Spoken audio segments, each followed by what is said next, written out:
So we will continue with these declarations of the Ageless Wisdom that have collectively been named the pattern on the trestle board. To recount, the first declaration is numbered 0 for the infinite, for the absolute, saying that all the power that ever was or will be is here now.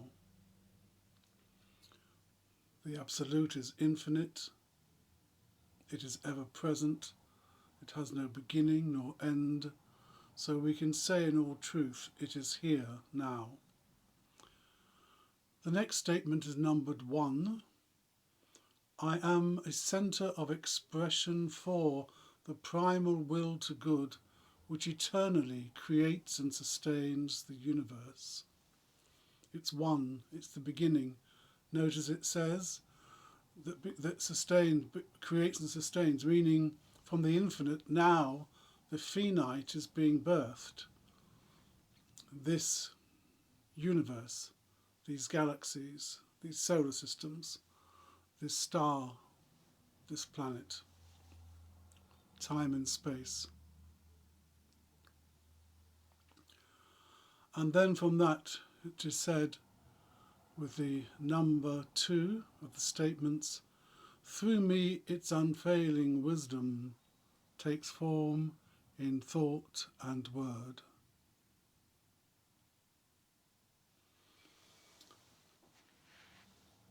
Now, with this statement, we now come to slightly more technical aspects. Not difficult, just simply like, technical terms that are very quickly remembered. And here it's to do with the term wisdom.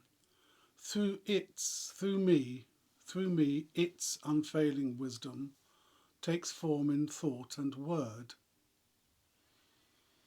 Wisdom in the Kabbalah is the second sphere on the tree of life. So the 0 is the great blackness, which doesn't really mean darkness, it means a light too bright for created creatures to comprehend. So 0 is the blackness upon which the tree rests. Number 1 is the white brilliant sphere at the top, the crown, called technically Keter.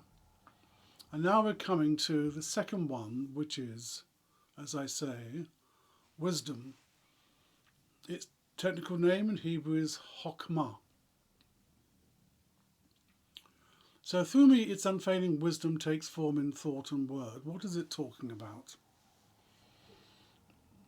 The sages use the creation of the physical universe, as now modern physicists have discovered, many, many thousands of years later behind the sages, that the stars are the first forms of energy and radiance to come into existence. Everything is in fact star matter. There was that lovely old hippie song in the 60s. We are stardust, we are golden, and we have to find our place back in the garden. As physicists say, everything now is made from stellar energy. Those great furnaces of the stars create the first energy that, by adaptation, everything else is made.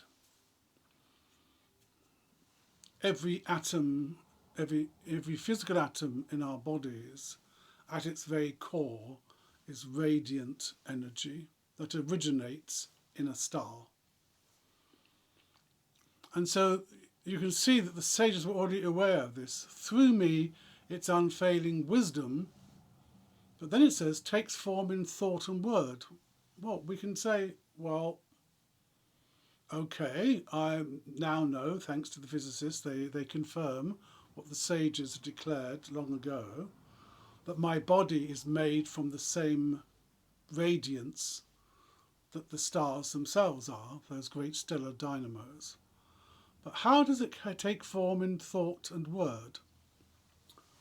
Well, we could get into some very interesting stuff about this, but it will take longer than this, but perhaps we'll revisit it if you want later. But the most amazing thing facing scientists, physicists at the moment, is this. In the old days, of course, it used to be the so-called transmutation of matter, what was called lead into gold. They didn't understand, of course, that the old alchemists were using code. But nevertheless, transmutation was the big interest to scientists in the past 100 years. But now that's sorted. They can even change physical lead into gold under enormous temperatures in laboratories. That isn't the issue that most cutting-edge physicists are dealing with nowadays. Now what they're trying to understand is that they have seen how, at the moment of a thought, or even the intention to move a finger, this causes a storm of electricity, we'll call it, a storm of radiant energy within the cortex of the brain, which then flashes down the spinal cord and then down the branches to the muscles in the thumb, causing the muscles to contract, which causes the movement of the thumb, of the finger. And this is like a flash of lightning. This is like at the speed of thought. And we do it without even consciously thinking about it. And what is puzzling or challenging physicists is this. They know for a fact that the physical brain is not a battery, so it doesn't hold electricity. It suddenly appears in it. It's not a battery, it's not a generator. It doesn't create energy.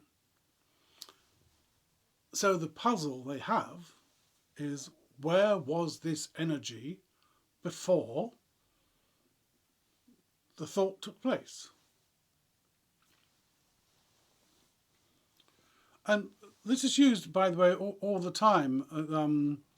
Certain trainers of athletes and tennis players, will wire up their tennis players so that they can so that they only have to imagine they're moving the arm, and the flash of lightning down the trunk, the trunk of the tree, the spine, the flash of lightning of radiance is seen and measured. And they do things like this to help improve the professional player's game. But the issue is, where was this radiance before the act? Of course, we can say, where was electricity before we made the apparatus through which it could be captured and used? Bear in mind, electricity's always been there. It's only recently we found how to harness it. In fact, there's a charming thing. I think it's Eliphas Levi, one of the old French occultists, but he just certainly didn't invent it. But the saying is, in translation, about, he's talking about astral light, because there was no physical electricity in his time.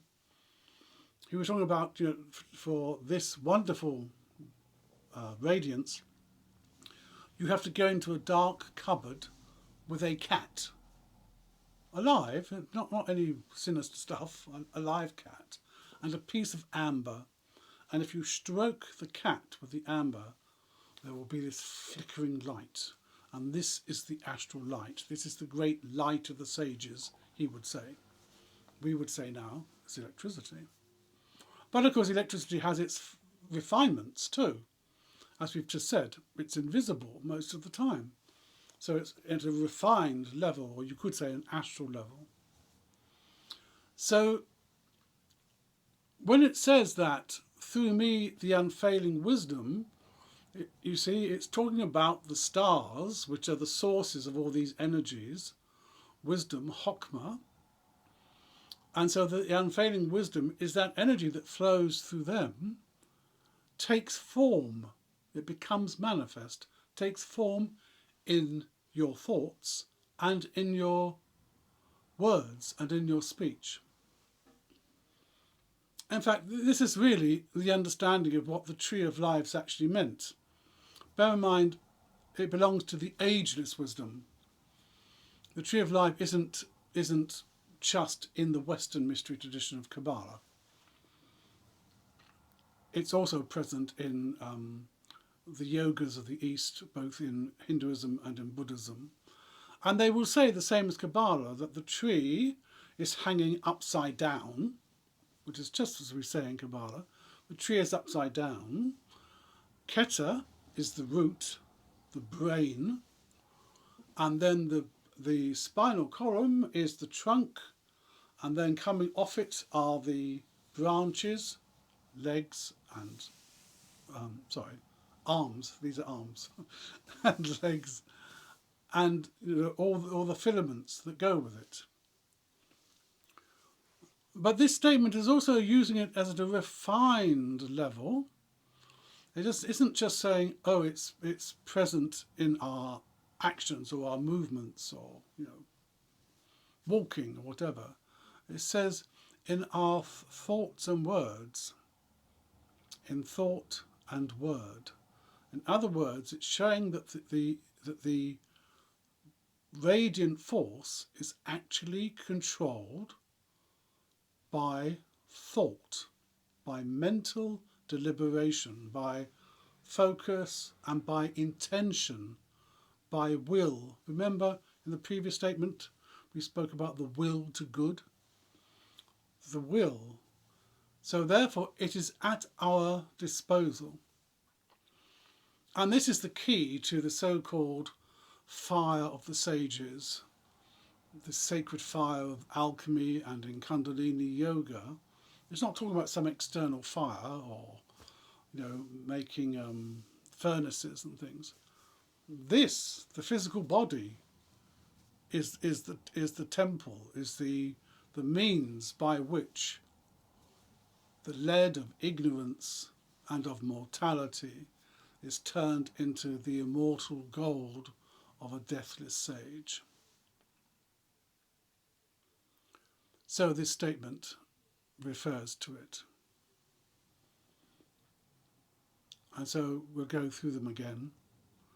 This is truth about the self, all the power that ever was or will be is here now. I am a centre of expression for the primal will to good which eternally creates and sustains the universe.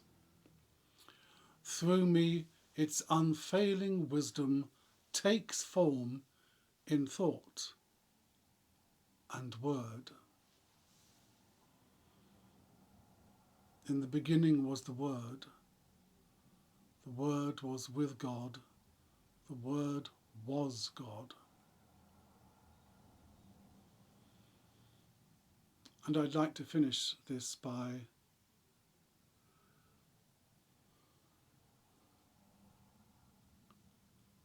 dedicating any merit it may generate for Paul O'Grady, who shed his physical body a few days ago. May any merit dedicate his upliftment to the realms, into the presence of the Holy One, restored unto the heart of all brightness. As it has been spoken, so may it come to pass.